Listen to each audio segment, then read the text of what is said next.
Денеска поминавме уште еден ден на едно судење кое што е дел од еден политички прогон. Замислете, во 21. век одеме на суд затоа што имало протести, па бараат организатор на протестот, затоа што на протестот некој скршил неколку стаква од прозори.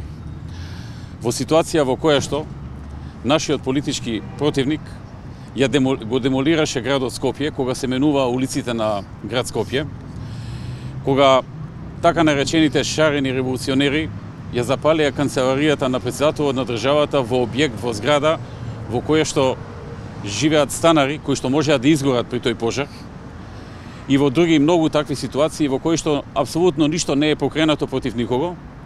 Ние сме тука со денови и со месеци во судници, затоа што за време на некој протест се скршиле неколку стаква на неколку прозори.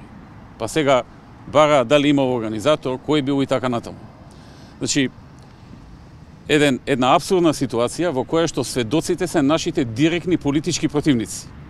Андре Жирновски, кој што ни е директен политички противник, е сведок против нас.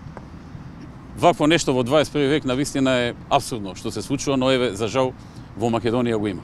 Не рачунавте ли снимката за... дека има се слуша вашиот глас, дека во неа не се работи за искршени Уште една работа сакам да ја спомнам, дека станува збор за ситуација за која што некој сака да ме обвине дека сум нарачал некакви шамари за некого.